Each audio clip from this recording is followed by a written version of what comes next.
Boy, wouldn't you like to have $83 billion to spend on a company? Because that's what Netflix has spent to reportedly require Warner Brothers Discovery. We're going to break it all down, of course, what it means in the wrestling business as Netflix does own property for WWE Monday Night Raw.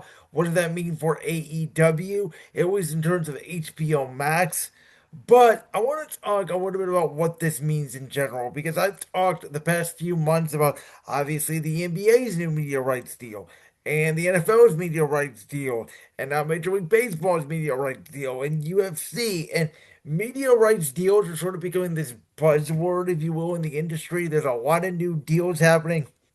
We see streaming becoming very a part of these deals and sometimes the focus of these deals. And I have always said, Netflix obviously transitioned the business when they moved from the boxes where you had to rent out movies to streaming. But I have always thought streaming was meant to sort of go back and watch old shows or watch old movies all in one house. I did not think streaming was meant to replace cable. I did not think streaming was meant to replace broadcast. I didn't think streaming had its own place for these Netflix exclusive shows. As a consumer, I do think it's better to obviously pay $9.99 a month or $14.99 a month or even, what the hell, the $30 a month for the ESPN Unlimited as opposed to 50 or $60 for the PLEs or the pay-per-views for wrestling or boxing or whatever you want to watch. So I get that point of it. But I almost feel like that streaming is sort of getting a little bit out of control. We now have obviously YouTube TV and Hulu TV and Fobo and all these other cable S streaming services which have raised their prices to almost being the point of cable. These cable companies now to even compete, like DirecTV, I know has Gemini, which of course you can stream on that. I mean, it's a wild time we're living in. But the reports coming out are that Netflix is going to keep HBO Max separate, and they're not going to combine it. And AEW for wrestling is going to be fine, maybe in the short term. But I'm here to say that in the long term, this is what I believe. I believe that Netflix and HBO Max are only going to merge. I think it makes more sense to put everything on the Netflix platform. Netflix, I find it to be very intuitive. Now, I wasn't the biggest Netflix fan. I know it was the biggest streamer out there, but I did not have it until having to sign up for it for Monday Night Raw this past January. I think eventually you're going to see South Park and Impractical Jokers and all that other stuff sort of merge over to Netflix. I know they're not that interested in the TBS, TNT portions of it. Who knows what's going to happen to the TNT college football deals or the NHL or on TBS with Major League Baseball and the NHL. That's a real factor. Again, why would Netflix have two streaming services when they could put all that on Netflix? Does TNT Sports go away? Does the NHL go away? Does the Major League Baseball on TBS go away in 2028?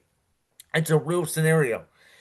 And I also think, and I know over at AEW, people are saying it's all fine, rose, and dandy in the short term. I get it. But Netflix, again, they signed up for a big deal for Monday Night Raw that's at least 5 years. They have another option to go another 5 years. It could be potentially a 10-year deal. And Raw is constantly within the top 10 shows usually streamed on Netflix each week. AEW, Tony Khan is claiming they have such great numbers for Max, even though we never see them. We do get some data for shows on Raw, which tells me that no, we're not seeing good numbers for AEW on Max. And I think that AEW is going to have to find a new streaming home. That could be Amazon Prime, which now that they have the Thursday Night Football package and the NBA package, it could actually be a better thing for AEW. But down the line, how is this going to affect Dynamite? How is it going to affect Collision? Is Tony Khan going to be able to find another program? Would Fox be interested in AEW potentially after they didn't find enough advertising dollars in WWE? Would they think it would be worthwhile to go after AEW? I don't know. WWE has a marketplace with CBS and Paramount Plus through TKO through the UFC. They have obviously Disney and ABC with ESPN. They have Peacock. They have the NBC Universal. They have the CW. Every program you could think of, WWE and or TKO has attachments to, which again I've always thought was part of their strategy to limit the marketplace for Tony Khan and AEW. And to me, this is bad news for AEW.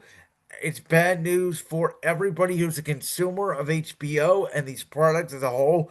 I mean, in 5 to 10 years, I don't know if TNT is going to be a thing. I don't know if TBS is going to be a thing. And I'll add one more thing out there. I believe in 2030, when the new NFL media rights deals come up, the A and B packages will not go to CBS and Fox for Sunday afternoon games. They're going to go to Netflix and Amazon Prime. NBC will still probably get Sunday night. They can have one broadcast game with a Peacock streaming option. ESPN, obviously, they own a piece of the week. They'll still have Monday Night Football.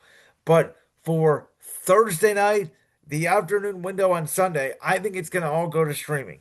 And I think the NFL is what is paying the bills for these NBCs, ABCs, Foxes, and CBSs when it comes to broadcast. So just be prepared, ladies and gentlemen. This is sort of a PSA.